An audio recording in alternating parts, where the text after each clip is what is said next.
ٹھیک ہے، سب کو نہیں ماننا، کسی ایک کو نہیں مانیں گے تو کسی کو بھی نہیں ماننا، تو اس لیے آپ کو سب کو ماننا ہے، 1,24,000 پیغمبر سب کو ماننا ہے، کیونکہ وہ سب اللہ کی طرف سے بھیجے گئے ہیں اس لیے، اور جو چیز اللہ کی طرف سے بھیجی گئی ہے آپ کو ان سب کو ماننا ہے، ٹھیک ہے۔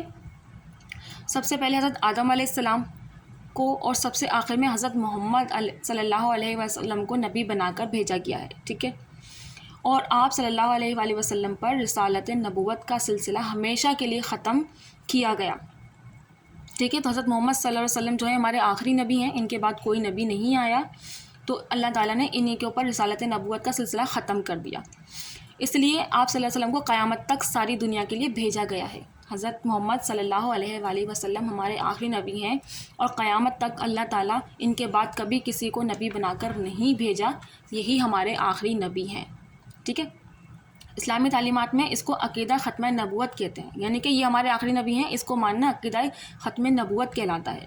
اس عقیدے پر ایمان لانا ہر مسلمان کے لیے انتہائی ضروری ہے، اس عقیدے کو مانے بغیر کوئی مسلمان نہیں ہو سکتا۔ اب کیا کہ اس عقیدے کو ماننا کہ حضرت محمد صلی اللہ علیہ وآلہ وسلم جو ہے ہمارے آخری نبی ہیں، ان کے بعد کبھی کوئی نبی قیامت تک نہیں آئے گا، اس کو ماننا ہر مسلمان کے لیے ضروری ہے، ٹھیک ہے۔ اب آگے ہے پیغمبروں کے بھیجے جانے میں حکمت کیا ہے، کہ اللہ تعالیٰ انسانوں سے بہت پیار کرتا ہے، اللہ تعالیٰ جو ہے انسانوں سے 70 ماؤں سے زیادہ پیار کرتا ہے، یہ تو سب کو ہی پتہ ہے اور میں آپ بتا بھی رہی ہوں، اس لیے پیدا کرنے کے بعد ان کی ہدایت اور رہنمائی کے لیے اپنے پیغمبروں کو بھیجا، تاکہ انسان اللہ تعالیٰ کے احکامات کے مطابق زندگی گزار سکے اور اس کی ناراضگی سے بچ سکے، ٹھیک ہے نا۔ اللہ تعالیٰ بھی ہم سے ناراض ہوتا ہے، جب وہ ہم سے ناراض ہوتا ہے تو ہم جب کبھی بھی ہمارا کوئی کام نہیں ہوتا، ہم چاہتے ہیں کہ یہ کام ہو جائے اور وہ جائز بھی ہو، جب نہیں ہوتا تو ہم لوگ یہی کہتے ہیں کہ شاید اللہ تعالیٰ ہم سے ناراض ہو گیا، جو اللہ تعالیٰ ہم سے اتنی ساری مشکلات ہمیں دے رہا ہے، یا ہمارا جو ہے وہ ہمارا امتحان لے رہا ہے، اسی طریقے سے بولتے ہیں نا، کہتے ہیں اللہ تعالیٰ ہم سے ناراض ہو گیا، تو اس لیے اللہ تعالیٰ نے اپنے احکامات ہم لوگوں کو احکامات بھیجنے کے لیے اللہ تعالیٰ نے جو ہے وہ نبی اور پیغمبروں کو بھیجا ہے، تاکہ ہم ان کے دیے گئے پیغامات پر عمل کر سکیں اور اللہ تعالیٰ کی ناراضگی سے بچ سکیں، اور قیامت کے دن انسان اللہ تعالیٰ کی بارگاہ میں یہ نہ کہہ سکے کہ مجھے سزا کیوں دی جا رہی ہے، مجھے تو صحیح اور غلط، حق اور باطل کا پتہ ہی نہیں تھا، ٹھیک ہے نا۔ نارملی کیا ہوتا ہے کہ ہم لوگ کوئی غلط کام کر لیتے ہیں، مطلب غلط کام کرنے سے کیا مراد ہے، ہم سے کوئی غلطی ہو گئی، اور پھر جب ہم سے بڑے ہمارے کہتے ہیں کہ ہم سے تو غلطی ہو گئی اور ہمیں تو کسی نے بتایا ہی نہیں تھا کہ یہ صحیح ہے یا غلط ہے، نارمل لائف کی بات میں آپ کو بتا رہی ہوں اس کو سمجھانے کے لیے۔ تو یہاں پر اس لیے اللہ تعالیٰ نے ہماری زندگی جو ہمیں دی گئی ہے، ہمیں اس کے اندر کیا کرنا چاہیے کیا نہیں کرنا چاہیے، ہم اپنی زندگی کو صحیح طریقے سے گزار سکیں، صحیح طریقے سے جی سکیں، اس لیے اللہ تعالیٰ نے جو ہے وہ نبی اور پیغمبر کو بھیجا، یہ بتانے کے لیے کہ آپ یہ کرو گے تو یہ صحیح ہے، یہ کرو گے تو یہ غلط ہے، اور قیامت کے دن جب ہمیں دوبارہ زندہ کر کے اٹھایا جائے گا اور جب ہمیں سزا دی جائے گی تو ہم یہ نہیں کہہ سکتے کہ ہمیں تو یہ بتایا ہی نہیں گیا تھا کہ کیا صحیح ہے اور کیا غلط، اسی وجہ سے اللہ تعالیٰ نے جو ہے نبی و پیغمبر ہمارے لیے بھیجے ہیں تاکہ ہم یہ سوالات نہ کر سکیں، ٹھیک ہے۔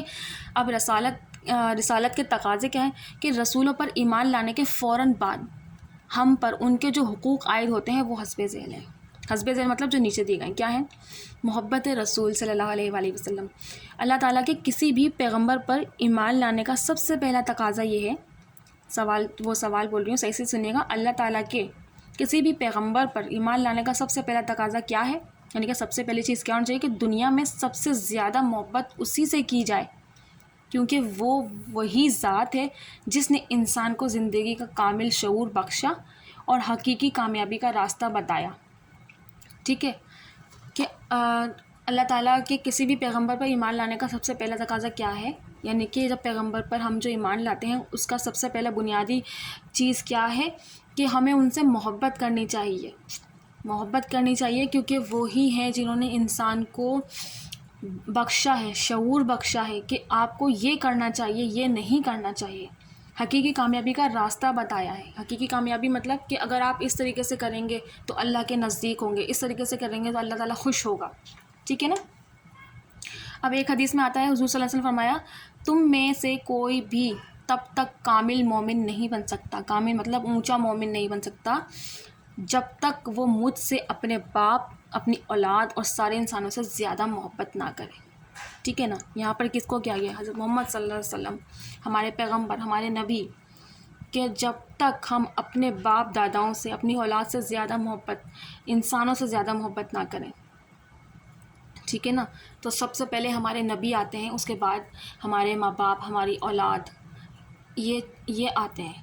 تو ہمیں سب سے زیادہ محبت اپنے نبی، اپنے محمد، اپنے پیغمبر سے کرنی چاہیے.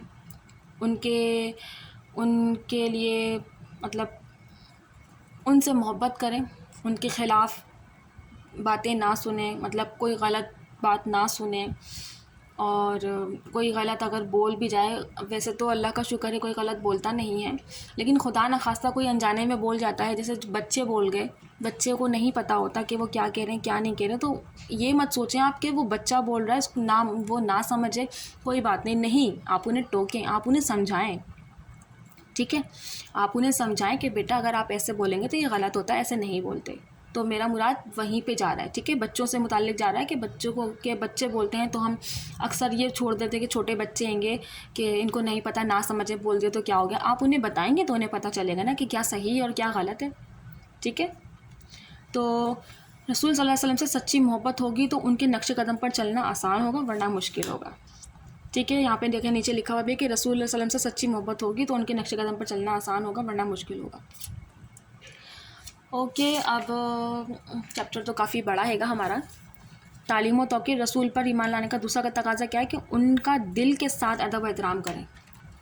ظاہر سی بات ہے، ہر مسلمان انسان جو ہے رسول صلی اللہ علیہ وسلم سے دل سے محبت کرتا ہے، دل سے ادب و احترام کرتا ہے. ٹھیک ہے، تاکہ تم لوگ اللہ پر، اس کے پیغمبر پر ایمان لاؤ، اس کی مدد کرو اور اس کی تعظیم کرو.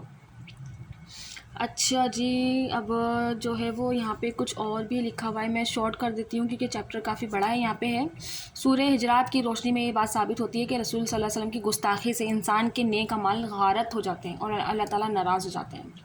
یعنی کہ رسول صلی اللہ علیہ وسلم کی گستاخی کریں گے تو غارت ہو جاتے ہیں. انہوں نے زندگی بھر میں جتنا بھی نیک عمل کیا ہوگا تو وہ سب ختم ہو جائیں گے اور اللہ تعالیٰ بھی ناراض ہوگا. ٹھیک ہے، کسی بھی پیغمبر کی شان میں نازیبا الفاظ بولنا، لکھنا یا ان کی کوئی تصویر بنانا ان کے ادب و احترام کے منافی ہے. یعنی کہ کسی بھی پیغمبر کی شان میں آپ کچھ بھی الٹا سیدھا نہیں بول سکتے. ہمیں انسانوں کو اجازت ہی نہیں ہے. ٹھیک ہے. اچھا جی، مدد و نصرت. رسول پر ایمان لانے کا تیسرا اہم تقاضا یہ ہے کہ ان کے کام میں ان کا مکمل طور پر ساتھ دیا جائے. دین کی اشاعت، تبلیغ اور اعلی کلمات اللہ کے لیے رسول کے پیغام پر عمل پیرا ہونا چاہیے. بس اب اس میں یہی ہے کہ جو میں نے شروع میں بتایا وہی چیز آگے آئے گی کہ رسول و پیغمبر کے رسالت کے معنی مفہوم کیا ہے، کہ رسالت کیا ہے، پیغمبروں کو کیوں بھیجا گیا ہے.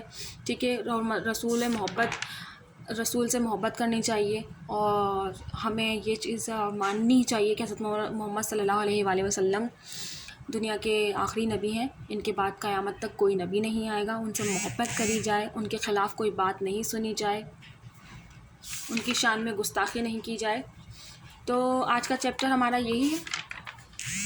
ٹھیک ہے، تو آپ کو اگر سوال سب کچھ سمجھ میں آ گیا ہوگا تو دیکھیں یہاں پہ پہلے سوال ہے رسالت نبوت کے معنی مفہوم بتائیں. وہ پہلے ہی گا. عقیدہ ختم نبوت کیا ہے، رسول کی گستاخی کا کیا مطلب ہے، رسالت کے تقاضے کیا ہیں، یہ سب میں نے ابھی آپ کو سمجھایا ہے. اگر آپ کو صحیح طریقے سے سمجھ میں آ گیا تو سوال کے جواب یاد کرنے کی ضرورت ہی نہیں پڑے گی. تو انشاءاللہ میں آپ کے لیے 6 to 10 کلاس کی اسلامیت آپ لوگوں کے لیے لے کر آ رہی ہوں. چیپٹر سے میں آپ کو سمجھاؤں گی، اس کا مطلب سمجھاؤں گی کہ اس میں جو بولا گیا ہے وہ کیا ہے. آپ کو سمجھ میں آ جائے گا تو سوال جواب پہ زیادہ یاد کرنے کی ضرورت نہیں پڑے گی. 80% آپ لوگوں کو سمجھ میں آ جائے گا تو 20% صرف آپ کو یاد کرنے کی ضرورت پڑے گی.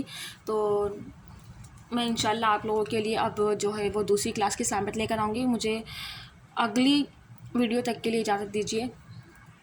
اللہ حافظ.